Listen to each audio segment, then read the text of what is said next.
Hello मेरे दोस्तों, कैसे हो आप सभी।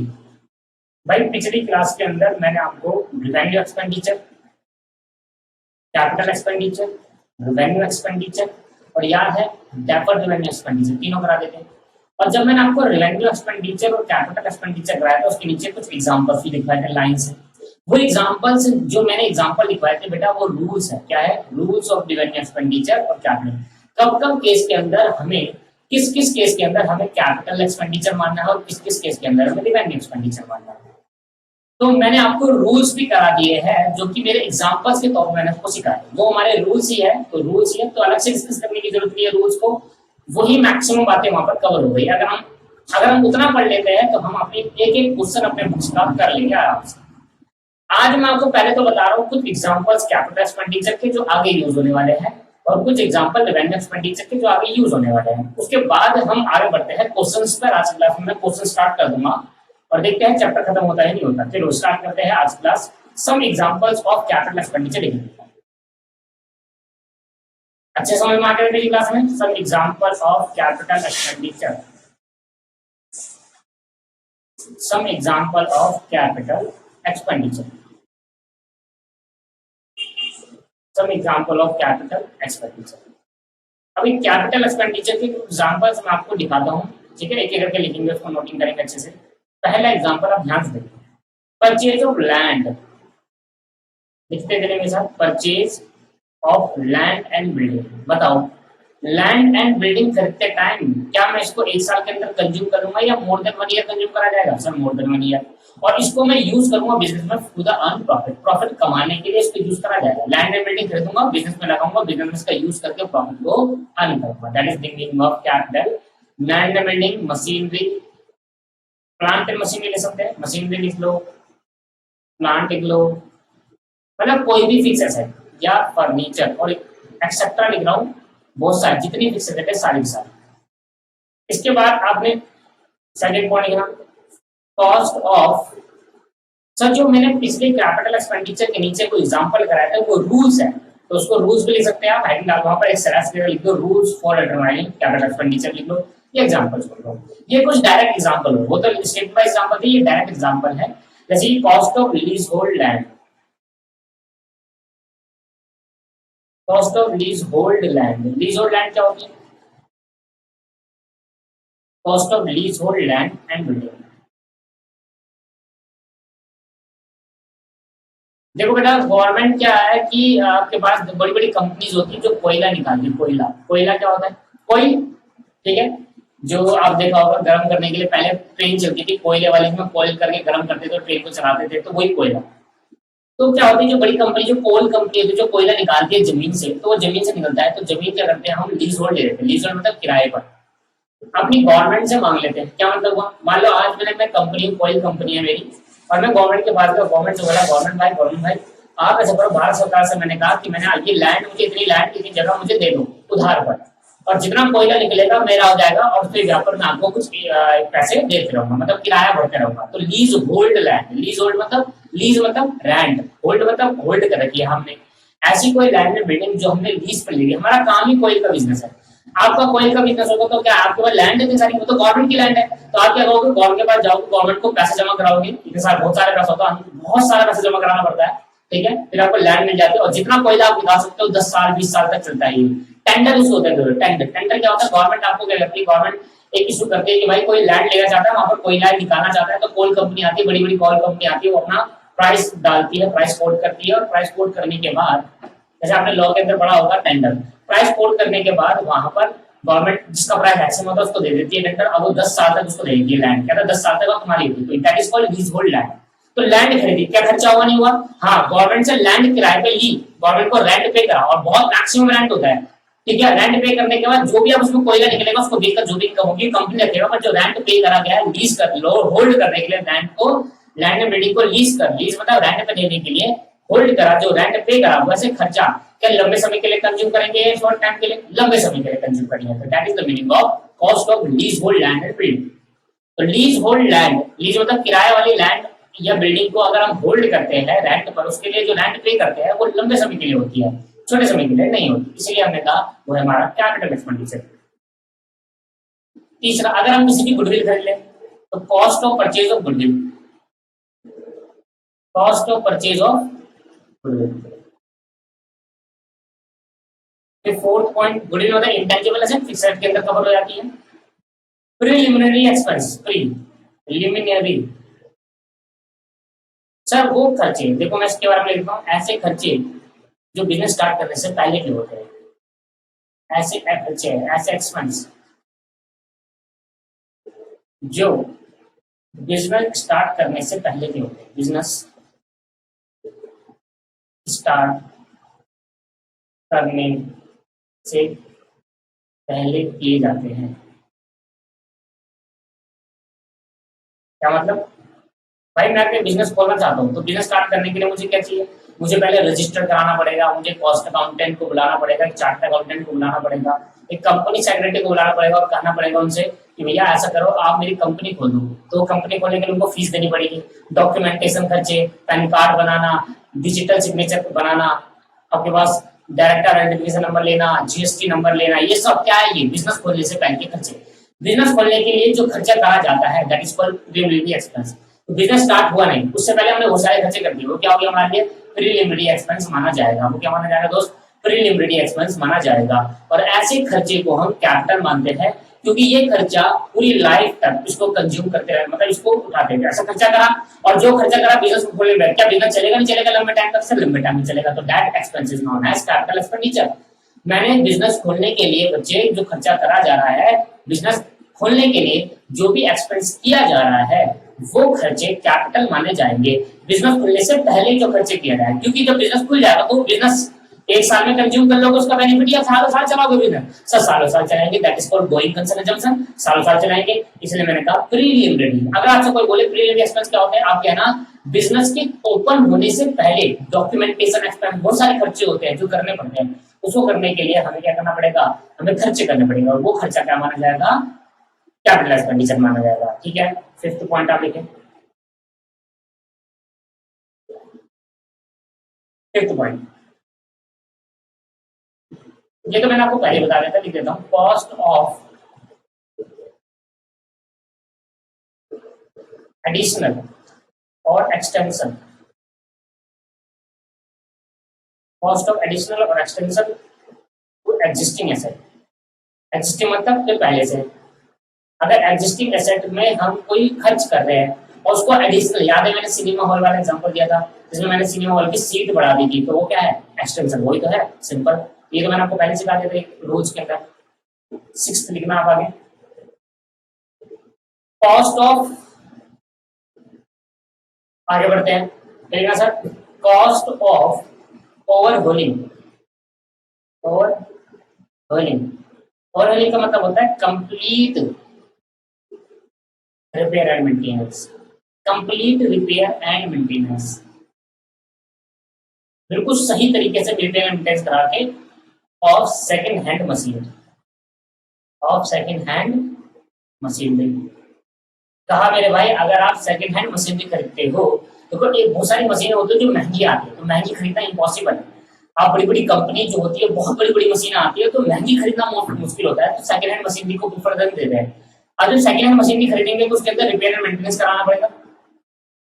जब हमने सेकंड हैंड मशीनरी खरीदी, उस खरीदते टाइम ही हमने जब repair and maintenance, complete repair and maintenance को बढ़िया तरीके से कर दिया, तो वो कॉस्ट मानी जाएगी क्या? वो कॉस्ट मानी जाएगी कैपिटल एक्सपेंडिचर।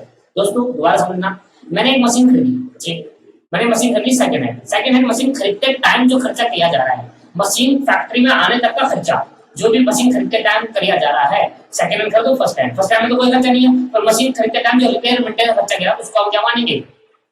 कैपिटल एक्सपेंडिचर माना जाएगा, क्योंकि उसको खरीदते टाइम करा। अब खरीदने के बाद एक साल बाद आपने चलाया, फिर थोड़ी रिपेयर करा दी, तो वो कैपिटल है, वो रिवेन्यू माना जाएगा। दोस्तों दोनों ध्यान समझो, मशीन जब फैक्ट्री के अंदर आ रही है, चाहे वो सेकंड हैंड मशीन है या फर्स्ट हैंड मशीन है, उसको लाने तक का खर्चा और उसको रिपेयर कराने तक का खर्चा। अगर मैं सेकंड हैंड मशीन ला रहा हूं तो उसमें कुछ रिपेयर एंड मेंटेनेंस कराना पड़ेगा।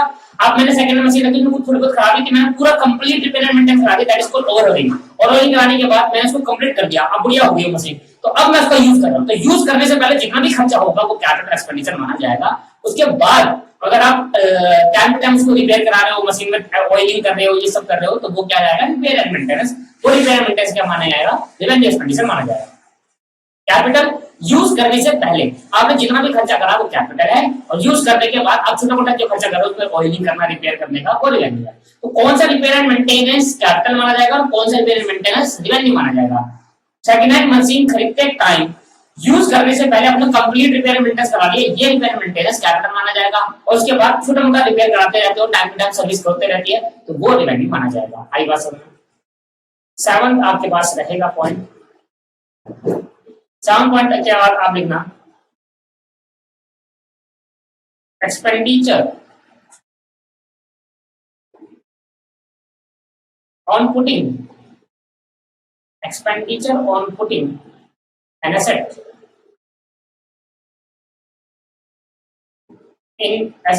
into working condition, into working condition। 8 point पहले लिख लेते हैं फिर बात करेंगे। कॉस्ट incurred for increasing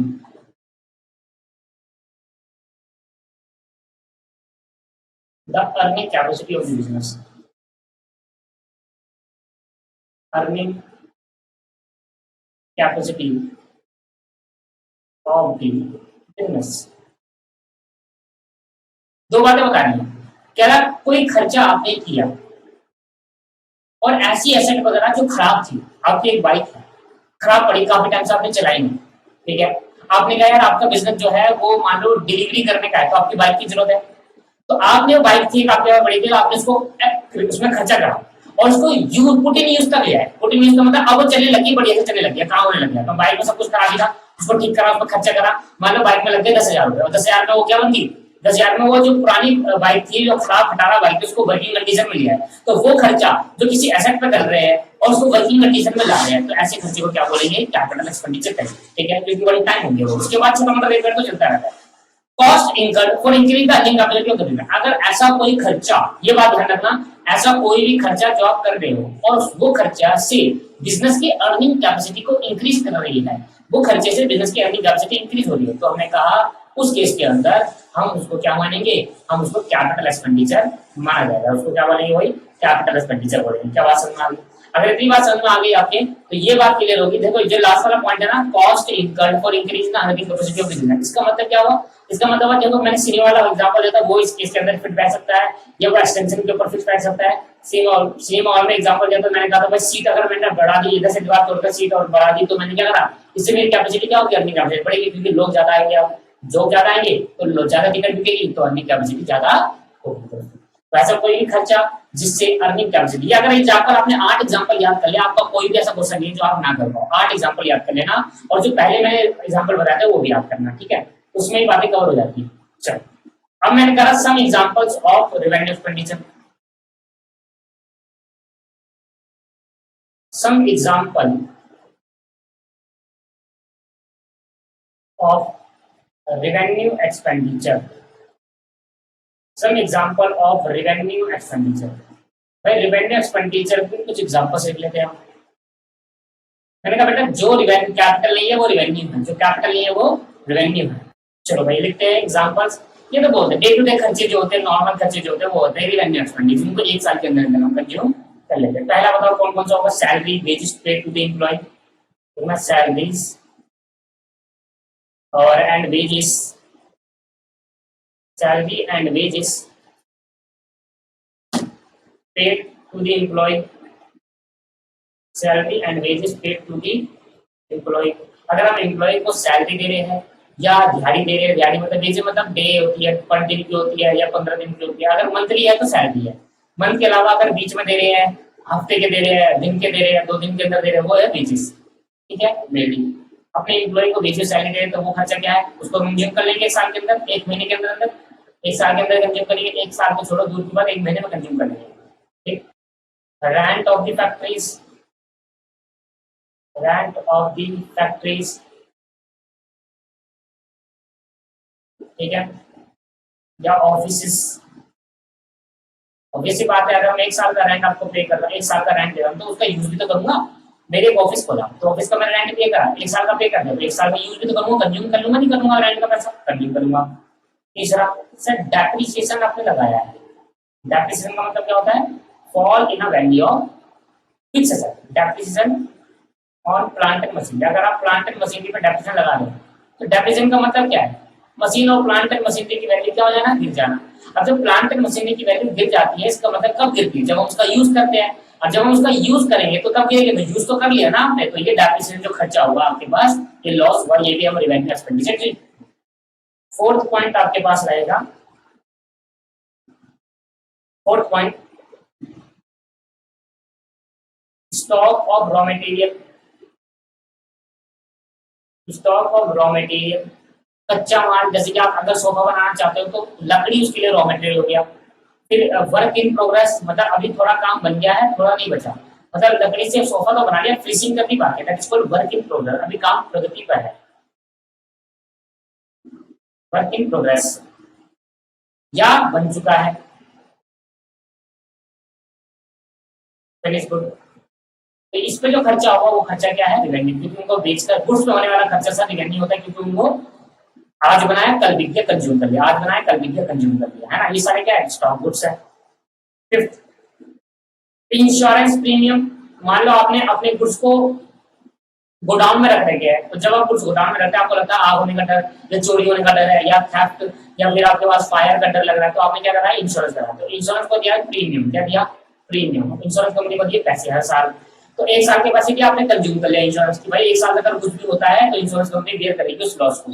तो आपने गोडाउन में गुड्स रखे, बहुत महंगे गुड्स है, आपने इंश्योरेंस करा लिया, जैसे ज्वेलरी शॉप होती है ना, तो ज्वेलरी शॉप जो होती है सारे ज्वेलरी का जितना भी उनका इंश्योरेंस हो रहा होता है, कि मान लो अगर चोर आ गए तो ज्वेलरी शॉप को भाई सारे चुरा कर ले गए, तो इंश्योरेंस कंपनी बेयर करेगी, तो एक साल का आपने इंश्योरेंस करा लिया ज्वेलरी शॉप का, ठीक है। अब उस शॉप के अंदर जितनी भी ज्वेलरीज है अगर उसमें तो कुछ भी बिकती है या कुछ भी लॉस होता है या जल जाती है, चोरी हो जाती है, तो इंश्योरेंस कंपनी उसको बेयर करेगी, लॉस को हम नहीं करेंगे, यह है इंश्योरेंस, तो उसका प्रीमियम देना पड़ता है, तो वो प्रीमियम क्या होगा, रिवेन्यू माना जाएगा। आगे टैक्सेस हो गया, आपने को टैक्सेस भरे, एंड लीगल एक्सपेंस, मान लो कोर्ट में केस चल रहा है तो उसमें आपने लॉयर को पैसे दिए, लीगल एक्सपेंस, और डॉक्यूमेंटेशन जो कोर्ट में चाहिए होते हैं डॉक्यूमेंट्स के लिए खर्चा होता है, और भी मिसलेनियस एक्सपेंस जो विद इन ईयर कंज्यूम कर दो, और मिसलेनियस, पता है रिवेन्यू एक्सपेंडिचर बहुत सारे हैं, कैपिटल एक्सपेंडिचर कम है। अगर आप ये समझ गए कि कैपिटल एक्सपेंडिचर क्या है तो आप ऑटोमेटिकली रिवेन्यू समझ जाओगे, क्योंकि जो कैपिटल नहीं है वो रिवेन्यू है मेरे दोस्त, ठीक। लो भाई अब मैं एक बहुत इंपॉर्टेंट बात बताने जा रहा हूँ, ट्रीटमेंट ऑफ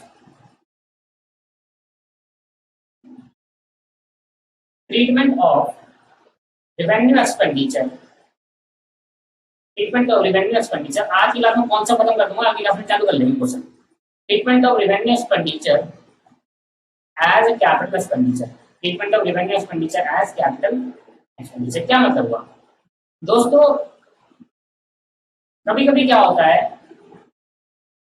ऐसे खर्चे होते हैं जो रिवेन्यू नेचर के होते हैं, जिनकी जैसे रिवेन्यू नेचर का खर्चा हो गया, पर वो ना बहुत ह्यूज अमाउंट होता है, बहुत बड़ा अमाउंट होता है, तो उसको कैपिटल मानना पड़ता है। तो कब कब किस केस के अंदर हम कौन से रिवेन्यू नेचर के खर्चे को कैपिटल मानेंगे, ये पढ़ा, और ये अगर आपने समझ लिया तो बहुत समझ लिया आपने, मतलब सब समझ लिया, आप आराम से किसी कोई भी क्वेश्चन कर लोगे, पेपर में 100% आएगा ये, ठीक है। तो मैं क्या समझा रहा हूँ, मैं समझा रहा हूँ कुछ ऐसे खर्चे हैं जो जिनका नेचर रिवेन्यू है, जो एक साल के अंदर कंज्यूम हो जाते हैं, पर क्योंकि वो ह्यूज अमाउंट है, बहुत ज्यादा अमाउंट है, तो उसको हम क्या करते हैं, धीरे धीरे करके खत्म करते हैं, समझने के लिए आपको समझाया, धीरे धीरे करके खत्म करते हैं, और उसको हम कैपिटल मानते हैं, क्या मानते हैं भाई, कैपिटल एक्सपेंडिचर करते हैं। The following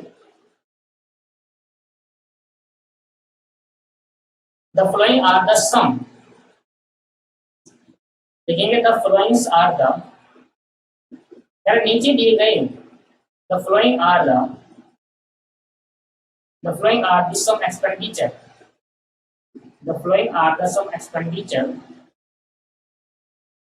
following are the sum expenditure are revenue in a nature, are revenue in a nature, कैसा नेचर है मेरे भाई, और रेवेन्यू नेचर का है, but treated as a capital, treated as a capital expenditure, उनको हम कैपिटल एक्सपेंडिचर की जगह ट्रीट करेंगे। तो यह कैपिटल एक्सपेंडिचर जाते हैं बैलेंस शीट के अंदर और रिवेन्यू एक्सपेंडिचर जाते हैं प्रॉफिट एंड लॉस अकाउंट के अंदर। इसलिए दोनों में डिफरेंस है। तो अगर हम रेवेन्यू नेचर का है तो प्रॉफिट एंड लॉस अकाउंट के अंदर जाएगा, ठीक है, आगे जाकर सीखेंगे। और जब अगर कैपिटल एक्सपेंडिचर है तो वो जाएगा बैलेंस शीट के अंदर। इसलिए दोनों का ट्रीटमेंट, तो कहा कुछ ऐसे एक्सपेंडिचर है जिनका नेचर तो रेवेन्यू होता है पर उनको ट्रीटमेंट कैपिटल तरीके से करा जाता है, ठीक है, जिसमें से पहला है रिपेयर। रिपेयर में बड़ी कंफ्यूजन होती है, तो उसको ध्यान देना। पहला है रिपेयर, ध्यान देंगे, साथ के साथ नोट्स प्रिपेयर करेंगे। Repair expenditure, repair expenditure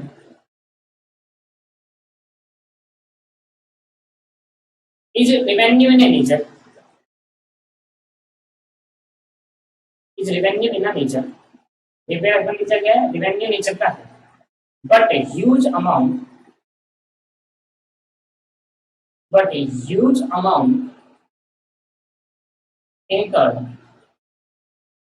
but huge amount incurred on a second hand machinery, on a second hand machinery, but huge amount incurred on a second hand machinery in order to bring it working condition, in order to bring it working condition, in order to bring it working condition, can be treated as, can be treated as, can be treated as capital expenditure। Capital, अभी मैंने इसके यहाँ पर example भी दिया था ऊपर मैंने, capital expenditure and must be added to the cost of machinery, cost of machinery. मैं एग्जांपल की पॉइंट ऑफ व्यू समझाता हूँ, मैं एग्जांपल के पॉइंट ऑफ व्यू समझाता हूँ, फिर इसको पढ़ाता हूँ। देखो मैंने एग्जांपल ले लिया, ये मैंने कहा चलो आज की क्लास पूरी थ्योरी पे लगा देते हैं, बस थ्योरी ध्यान से समझिए, क्योंकि अगर हमारी थ्योरी अच्छे से आ गई तो हमारा पूरा प्रैक्टिकल अच्छे से हो जाएगा। तो अभी लास्ट में क्वेश्चन खत्म करा दूंगा सारे के सारे। क्वेश्चन में करने लायक कुछ नहीं है, मैंने आपकी बुक में दे रखा है, बुक में दे रखे सारे सारे क्वेश्चन, उसको पढ़ेंगे, बस पढ़ना है, समझना है, पढ़ना है, समझना है, बस ये मैं लिखना बिना कुछ नहीं, बस समझना है, ओरली हो जाता है वो। तो मैंने कहा एग्जाम्पल कैसे कि मैंने कहा भाई एक पर्सन है जिससे मैंने सेकेंड हैंड मशीनरी खरीदी, second hand machinery, second hand तो लिखना भूल गया, सेकेंड हैंड मशीनरी खरीदी। मैंने कहा मशीन खरीदी 1 अप्रैल को जाता मैंने, और ये मशीन खरीदी मैंने 5 लाख रुपए की। पर 5 लाख की जो मशीन खरीदी अभी चलेगी नहीं, इसको होना रिपेयर एंड मेंटेनेंस, अभी इसको चल ही नहीं सकती, वर्किंग कंडीशन में नहीं है अभी। तो मैंने इस मशीन पर कराया रिपेयर, और रिपेयर एंड मेंटेनेंस कराया, और रिपेयर एंड मेंटेनेंस कराने के लिए, चलो रिपेयर मेंटेनेंस तो तब होगा कि मेंटेन करने के लिए रिपेयर कराया, और जो रिपेयर कराया उस पर रिपेयर एक्सपेंस जो मेरे का हो गया, रिपेयर एक्सपेंस हो गया, रिपेयर कराने के बाद मेरे को 1 लाख रुपए का रिपेयर हो गया। मैंने इस पे कितने का रिपेयर करा? 1 लाख। तो मैं सेकंड हैंड मशीन खरीद के लाया, क्योंकि मैं बड़ी मशीन खरीदने में इतने पैसे नहीं है, मेरे फंड इतना नहीं है कि मैं महंगी मशीन खरीदूं। ये मशीन 1 करोड़ की आने वाली है, महंगी मशीन अगर नई खरीदते हो, और पुरानी मिल गई तो 50,000, 5 लाख की, और 5 लाख की मशीन मिल गई तो मैंने 1 लाख का इसमें रिपेयर करा। तो रिपेयर छोटा मोटा है, बड़ा है, बहुत बड़ा रिपेयर है, 1 लाख रुपए कम होते हैं क्या? रिपेयर बड़ा है। तो सेकंड हैंड मशीनरी को रिपेयर कराने के बाद अब ये सेकंड हैंड मशीनरी किसमें होगी? वर्किंग कंडीशन में होगी। कैसे होगी भाई? वर्किंग कंडीशन में होगी। तो अगर ये वर्किंग कंडीशन में हो गई तो ऐसी कोई मशीन सेकंड हैंड मशीन जो आपने खरीदी और उस पर रिपेयर कराया, और वो रिपेयर एक्सपेंस बहुत ह्यूज अमाउंट है, और रिपेयर कराने के बाद वो सेकंड हैंड मशीन बन गई वर्किंग कंडीशन के अंदर, तो वो जो आपने खर्चा करा, ये खर्चा कॉस्ट की मशीन की कॉस्ट में ऐड कर देंगे। और आज के बाद बोलूंगा मशीन 6-5 लाख की नहीं, कॉस्ट ऑफ मशीन जो है मेरी वो 6 लाख रुपए की पड़ी, उसको हम मशीन की कॉस्ट पर जाकर ऐड कर देते हैं दोस्तों।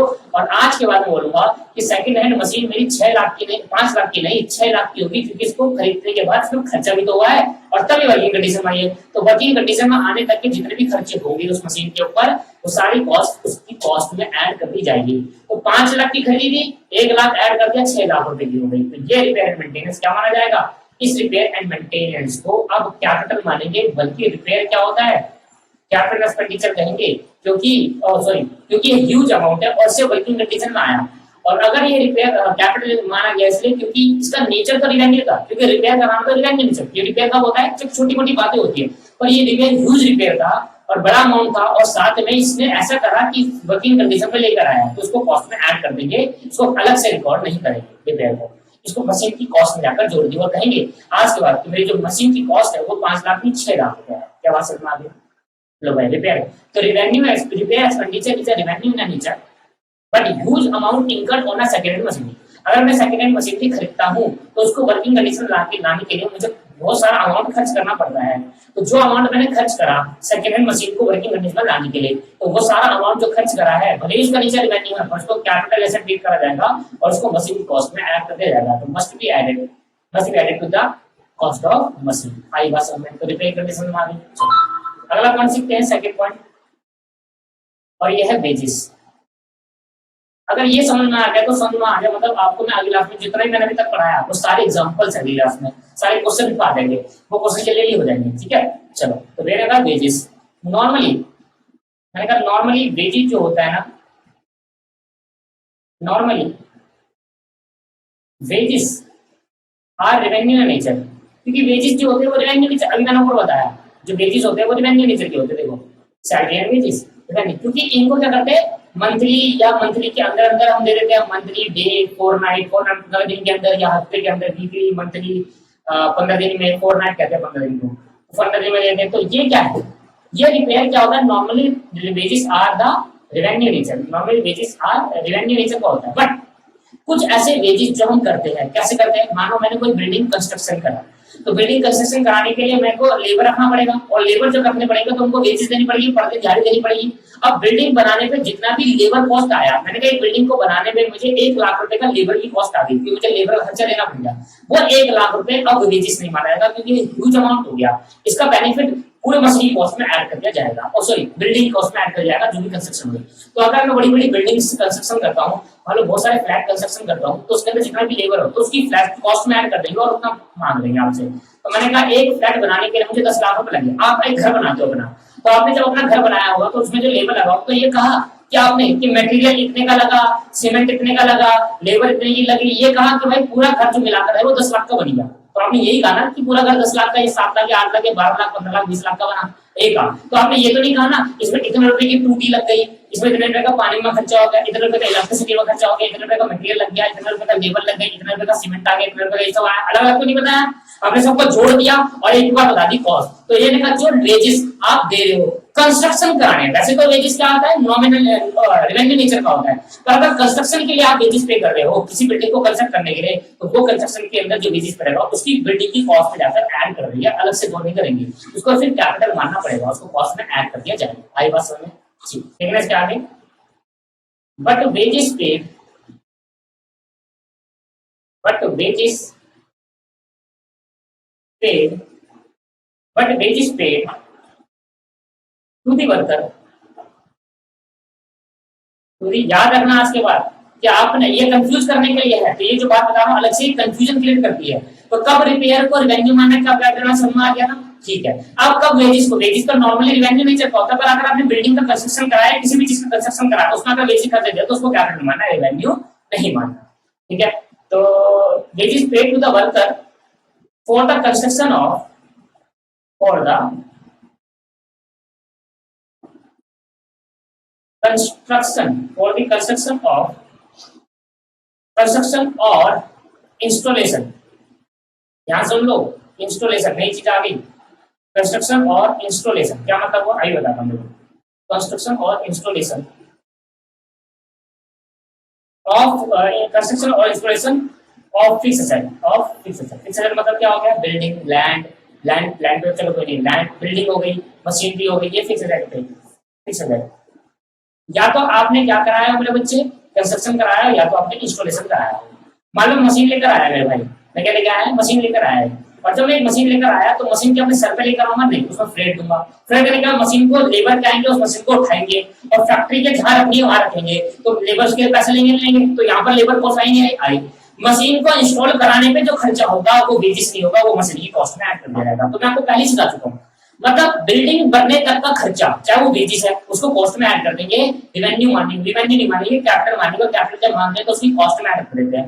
अगर आपने कोई मशीन खरीदी, चाहे नई चाहे पुरानी, मशीन को फैक्ट्री तक में लाने का खर्चा जितना भी होगा, चाहे उसमें बेसिस कॉस्ट आया, फ्रेट का है खर्चा आया, कैरिज आया, मतलब लाने का भाड़ा आया, या फिर वेजिस का खर्चा है। वेजिस का मतलब क्या हुआ, भाई मशीन अगर ट्रक में आ रहा है तो ट्रक में से मशीन उठाकर लेबर उठाएंगे, और लेबर आप तो उठाओगे नहीं, आप तो कंपनी के मालिक हो, लेबर को बुलाओगे, लेबर उठाएंगे, लेबर जो इस काम करते हैं वो उठाएंगे, और वो उठाकर उस जगह पर रखेंगे जिस जगह पर आपको रखना है। तो अगर आपको 3 मंजिल ऊपर रखना है तो 3 मंजिल ऊपर जाकर रखेंगे। तो ये जो मशीन आपने रखवाई, इसके लिए लेबर को पैसा देना पड़ेगा, और जब आप इसके लिए लेबर को पैसा दोगे मेरे दोस्तों, वो इंस्टॉलेशन भी मशीन कॉस्ट में ऐड कर दिया जाएगा। तो ये बोलता है वेजिस, कभी कभी वेजिस को, वैसे तो वेजिस जनरली रेवेन्यू नेचर का होता है, पर कभी कभी इसको कैपिटल मानते हैं। तो अगर आपने कंस्ट्रक्शन कराने के लिए वेजिस दिया तो कैपिटल, और अगर आपने इंस्टॉलेशन और मशीनरी के लिए वेजिस दिया तो कैपिटल। हमेशा ध्यान रखना, बहुत कंफ्यूज करेगा आगे जाकर आपको।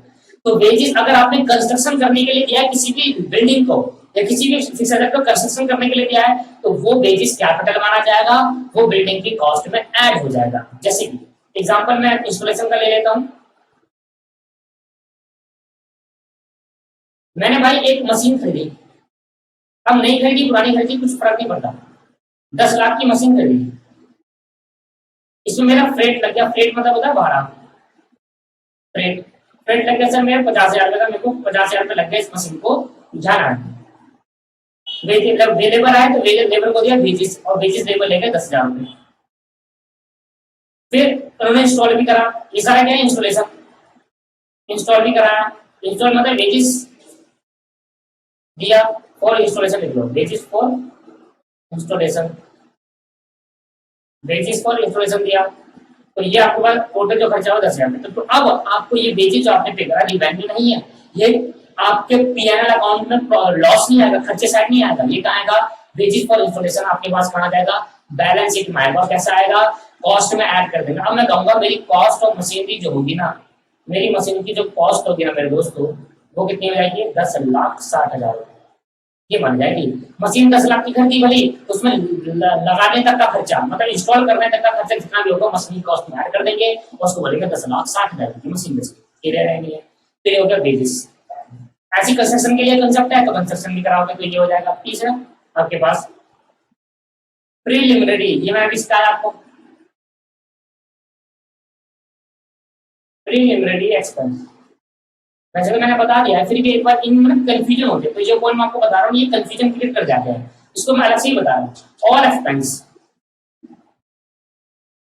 ऑल एक्सपेंस, ऑल एक्सपेंस मेरे दोस्तों paid in process, paid in the process, in the process of, in the process of formation of a company, in the process of formation of a company should be treated as, should be treated as, should be treated as capital expenditure, should be treated as capital expenditure। ये मैंने ऐसे आपको example बता दिया, फिर भी अलग से बता देता हूँ, ऐसे खर्चे को कैपिटल एक्सपेंडिचर ट्रीट करेंगे। एंड रिकॉर्डेड, याद रखना कहाँ रिकॉर्ड होगा, recorded in the balance sheet. आगे जाकर हम बैलेंस शीट बनाना सीखेंगे, तो दो साइड होती है बैलेंस शीट की, एक एसेट साइड होती है, एक लायबिलिटी साइड होती है। बैलेंस शीट पे रिकॉर्ड करेंगे, और वो भी in asset side, balance sheet on asset side, balance sheet की एसेट साइड में इसको रिकॉर्ड करा जाएगा। ठीक है मेरे भाई, ये बात ध्यान रखना। मतलब प्रीमियरली एक्सपेंस, प्रीमियरली मतलब formation of a company, company को खोलने के लिए, फॉर्मेशन मतलब खोलना, या इनकॉर्पोरेशन बोल सकते हो, खोलने, फॉर्मेशन और इनकॉर्पोरेशन हो, सबका मतलब क्या है, फॉर्मेशन या इनकॉर्पोरेशन, इन दोनों का मतलब होता है ओपन करना कंपनी को, कंपनी में लगता है ये, कंपनी को ओपन करने का जो लॉ के अंदर बोलते हैं उसको बोलते हैं ओपन द कंपनी, कहते हैं फॉर्मेशन ऑफ अ कंपनी या इनकॉर्पोरेशन ऑफ अ कंपनी। अगर मैं कंपनी को इनकॉर्पोरेट कर रहा हूँ, उसका मतलब खोल रहा हूँ, खोलना, ओपन करना कंपनी। ठीक है सर। प्रीमियरली एक्सपेंस आज के बाद क्या माना जाएगा, कंपनी खोलने के लिए आपने जितने भी एक्सपेंस पे करे, कंपनी को खोलने तक का खर्चा जितना भी हुआ वो प्रीमियरली एक्सपेंस माना जाएगा, और उसको बैलेंस शीट के सेक्शन में डाला हुआ, मतलब कैपिटल माना जाएगा, रेवेन्यू नहीं माना जाएगा। फोर्थ पॉइंट लिखेंगे आप, इसके बाद देखना ब्रोकरेज,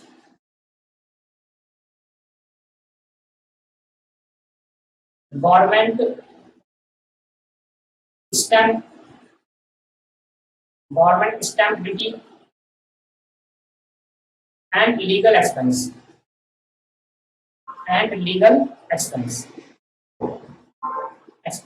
क्या मतलब होगा मैं आपको बता दूं। देखो ब्रोकरेज क्या होता है, जब आप कभी लैंड खरीदते हो लैंड, तो लैंड खरीदने में जो आपके पास जो प्रॉपर्टी डीलर वाले होते हैं, मतलब आप में से कोई फादर वाला आपके फादर प्रॉपर्टी डीलर में होंगे, हो सकता है नहीं हो तो कोई दिक्कत नहीं है। तो लैंड खरीदने में जो प्रॉपर्टी डीलिंग वाले होते हैं ना, तो उनका कमीशन होता है, that is called brokerage expense. Broker मतलब ब्रोकर जो होते हैं, ब्रोकर जो होते हैं उनको कमीशन देना होता है। ब्रोकर कौन होते हैं, जो यहाँ से प्रोडक्ट को वहां बिकवाते हैं तो बीच में कमीशन देते हैं, तो that is called brokerage expense. ठीक है, समझ में आया ब्रोकरेज किसे कहते हैं। ठीक है सर, ब्रोकरेज क्लियर है। मान लो मैंने लैंड खरीदना चाहता हूँ, तो मैं आप देखना चाहता हूँ, तो मैं आपको जानता नहीं, तो मैं ब्रोकर्स को बोलूंगा, ब्रोकर से कहूंगा, ब्रोकर को कहूंगा सर मुझे एक लैंड खरीदनी है, आप मुझे लैंड दिला सकते हो, मुझे लैंड दिखवाएगा, वो सर लैंड अगर दिखाएगा कि सर ये लैंड है, ये लैंड है, ये लैंड है, इसका ये प्राइस है। अब मैंने एक लैंड चूज कर लिया, मैंने लैंड चूज कर ली, तो कहता है सर ये लैंड पे 1% कमीशन मैं लूंगा आपसे, और 1% कमीशन सेलर से लूंगा, 1% कमीशन बायर से लूंगा, तो 2% कमीशन ब्रोकरेज का होगा, 1% आपसे लेता है वो, 1% में से लेगा। अब आप लैंड बेचने वाले हो, तो जब आप लैंड मुझे बेचोगे और जब आपकी लैंड खरीदूंगा, तो 1% देंगे आप उसको दोगे, 1% उसको दोगे, तो मैंने खर्चा किया जो आपने दिया, that is called brokerage expense. ठीक है, ये हो गया। Stamp duty, government stamp duty, जब आप अपनी लैंड को रजिस्टर कराओगे तो गवर्नमेंट को क्या देना है, गवर्नमेंट के पास जाकर रजिस्ट्री करानी होती है ना, आपके नाम पे अब लैंड है, अब वो मेरे नाम पे ट्रांसफर करूंगी तो मैं गवर्नमेंट को स्टैंप ड्यूटी दूंगा। Stamp duty is a tax. Stamp duty क्या होती है बच्चे, स्टैंप ड्यूटी टैक्स होता है। स्टैंप ड्यूटी क्या होती है, टैक्स होता है जो गवर्नमेंट को देना पड़ता है। कब देना पड़ता है, जब आप कोई भी फिक्स एसेट खरीदते हो, जब आप कोई भी लैंड खरीदते हो, बिल्डिंग खरीदते हो, लैंड के साथ बिल्डिंग खरीदते हो, तब आपको क्या देना पड़ता है, स्टैंप ड्यूटी देनी पड़ती है, गवर्नमेंट को टैक्स भरना पड़ता है।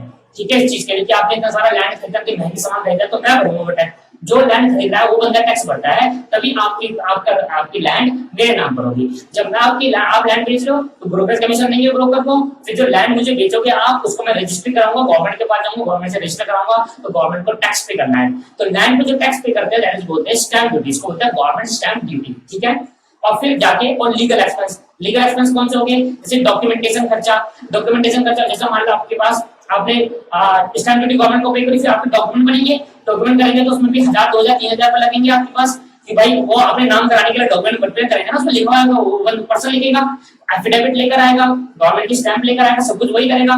स्टैंप ड्यूटी आपको देनी पड़ेगी, साथ में गवर्नमेंट को जो प्रोसीजर होगा, डॉक्यूमेंट आपको मिलेंगे, कागज, आपके घर के जो कागज मिलेंगे आपको, कागज मिलते हैं ना घर की, बस वो जो बिल होती है वो मिलेंगे, कागज मिलेंगे आपके पास, तो वो हो गए लीगल एक्सपेंस, जो डॉक्यूमेंट आपने बनाए कागज में। तो ये सब, तो आपने ब्रोकरेज दिया, गवर्नमेंट स्टैंप ड्यूटी दिया, लीगल एक्सपेंस दिया, आपका कोर्ट में केस चल रहा है, आपने लॉयर को पैसे दिए, तो वो लीगल एक्सपेंस हो गए। ठीक है, तो ऑल एक्सपेंस यहाँ लिख देता हूँ, all expense paid on the purchase of property,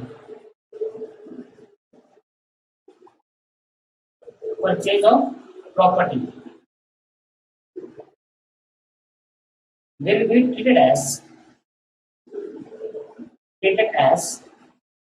capital expenditure,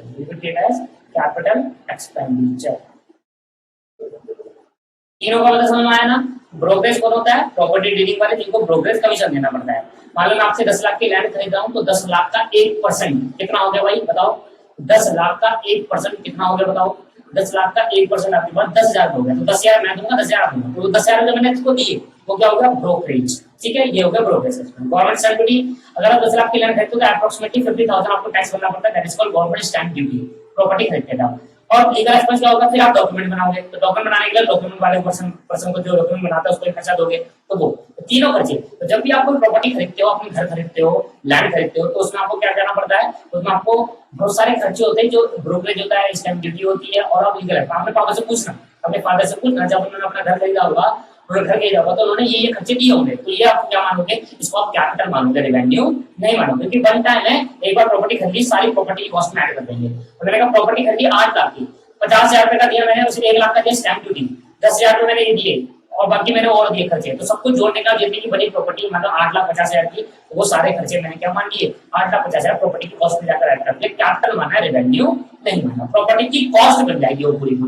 8 lakh की प्रॉपर्टी थी, 50,000 का broker legal expense stamp duty सब कुछ मिलाकर, सब कुछ मिलाने के बाद 8,50,000 हो गया, तो 8,50,000 का आपका प्रॉपर्टी माना जाएगा। ठीक है सर, क्लियर है। और 2 रहेगा, इसके बाद क्लास को खत्म कर देंगे। फिफ्थ और सिक्स्थ,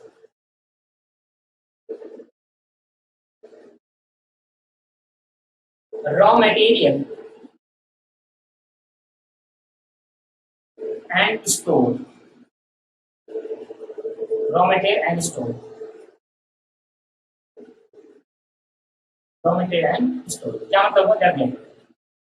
दीज आर जनरली, अभी मैंने बताया था ये रॉ मटेरियल क्या होता है, रेवेन्यू होता है। दीज आर जनरली, कब ये कैपिटल माना जाएगा ये पढ़ा है। These are generally revenue in nature, these are generally revenue in nature, but if raw material, comma, but if raw material,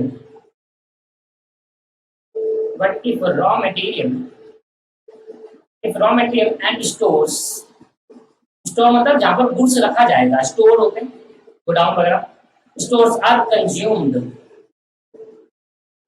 store are consumed in making of fixed asset, making of fixed asset, ध्यान सुनना क्या बोल रहा हूँ, making of fixed asset, the same should be treated as, then it will be treated as, it will be treated as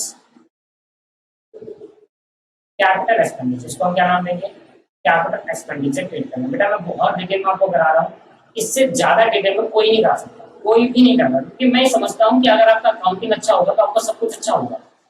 मेरे दिल में यही रहता भाई कि मैं जितनी ज्यादा मेरी जितनी अंदर मेरा नॉलेज है ना, सब बांट दूं भाई, सब दे दूं जितनी आपको है।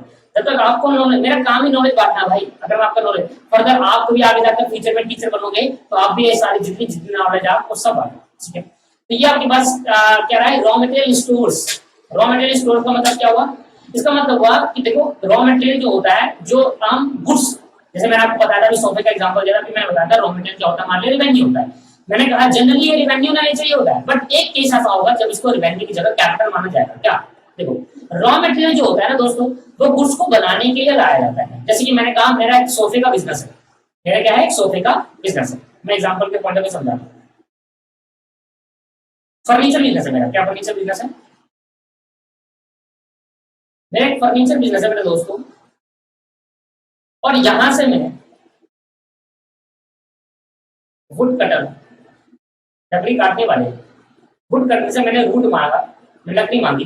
मैंने कहा भाई मुझे इतनी लकड़ियां चाहिए और इतनी लकड़ियां चाहिए जिससे मुझे एक मैं सोफे फर्नीचर बना सकूं। तो इसने कहा मैं सोफा बनाना चाहता हूँ, सोफा बनाना चाहता हूँ, सोफा बना दिया। इस लकड़ी से इसने क्या बना दिया, सोफा बना दिया। अब ये सोफा के दो केसेस हो सकते हैं। पहला, या तो इस सोफे को गुड्स मानकर सेल आउट कर दे, ठीक है, गुड्स मानकर सेल कर दे। कहा कि मैं जो बनाना चाहता था वो बेचने के लिए बनाना चाहता था, ये पॉसिबल हो सकता है, या वो खुद के लिए बनाया अपने बिजनेस के लिए, ये भी हो सकता है, या use as a fix asset, use as a fix asset in on business, या अपने बिजनेस के लिए उसको बनाए, ये भी हो सकता है। देखो दो पॉसिबल चीजें हैं। अगर आपका फर्नीचर बिजनेस है और आप सोफा बना रहे हो, तो आपने लकड़ी से रॉ मटेरियल, लकड़ी क्या कहते हैं यहाँ पर, वुड क्या है यहाँ पर बच्चे, वुड यहाँ पर रॉ मटेरियल है। तो रॉ मटेरियल से आपने क्या बनाया, रॉ मटेरियल से आपने सोफा बना दिया। अब या तो वो सोफा आपने बेचने के पर्पज से बनाया होगा, या तो वो सोफा आपने अपने यूज, अपनी फिक्स एसेट के पर्पज से बनाया, क्योंकि आप अपने बिजनेस के अंदर रखोगे उसको बैठने के लिए कस्टमर के। तो अगर आपने बेचने के पर्पज से बनाया तो उसको हम रिवेन्यू बोलेंगे। उस कॉस्ट को जो बनाने में खर्चा हुआ उसको रिवेन्यू एक्सपेंडिचर कहा जाएगा, और इसको बेचने के बाद हमारे पास होगा रिवेन्यू इनकम। ठीक, बट अगर आप अपने बिजनेस के लिए बना रहे तो बेचोगे तो नहीं, उसका यूज करोगे, कस्टमर को बैठाओगे, उसमें उसको बात करोगे, उनसे बात करोगे, तो ये सब, तो इसके लिए हमने इसको बोला कैपिटल एक्सपेंडिचर। तो एक केस के अंदर आपका जो रॉ मटेरियल जो आपको गुड्स बनाने में, अगर रॉ मटेरियल जो आपका लगा गुड्स बनाने में, रॉ मटेरियल जो लगा गुड्स बनाने में, तो उसको रेवेन्यू एक्सपेंडिचर आएंगे जो खर्चा हुआ। अगर रॉ मटेरियल लगा आपको अपने सोफा बनाने के, अपने बिजनेस के यूज के लिए, तो वो बिजनेस के यूज के लिए एसेट हो गया। एसेट को बनाने के लिए जो भी खर्चा होगा वो आपका कैपिटल माना जाएगा। आई बात समझ में नहीं आया? तो ये था आपके पास रॉ मटेरियल। लास्ट लो भाई, एक लास्ट और सीख लेंगे सिक्स्थ पॉइंट हमारा है डेवलपमेंट एक्सपेंस। डेवलपमेंट, इसको करने के बाद किसी भी बुक का कोई सा भी क्वेश्चन कर लो, क्या किसी भी बुक का, अपना नहीं, किसी भी बुक का कोई सा भी क्वेश्चन कर ले, तो इतने डिटेल में कराए कैपिटल रिवेन्यू। बचपन में अगर आपने अकाउंटेंसी पहले पढ़ी है तो कैपिटल रिवेन्यू 2 बार में खत्म कर दी, जो मैंने आपको बेसिक में कराया था उतना में खत्म कर दिया था। बट यहाँ पर कैपिटल रिवेन्यू को इतने डिटेल में कराया गया है ना, इसका कोई हिसाब नहीं। इतनी क्लास लगा दी कैपिटल रिवेन्यू के अंदर, और आगे देखना कि क्वेश्चन और करते जाएगा तो और आपको क्लैरिटी होती जाएगी। तो कह रहा है development expense, all the expense, last topic है आज की क्लास का, all the expenditure incurred, all the expenditure incurred for the development of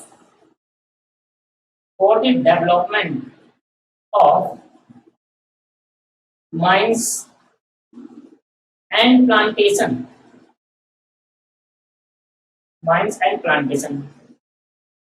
पेड़ पौधों को आपने डेवलप करने के लिए जो खर्चा किया जा रहा है, आप आपके एग्रीकल्चर, आपके पास बहुत सारी जमीन है, आप वहां पर एग्रीकल्चर करते हो, खेती बाड़ी करते हो, तो आपने प्लांटेशन, प्लांट को उगाने के लिए, उसमें सब्जी वगैरह वेजिटेबल्स बनाने के लिए आपने कोई डेवलपमेंट खर्चा करा, उसको और डेवलप करना।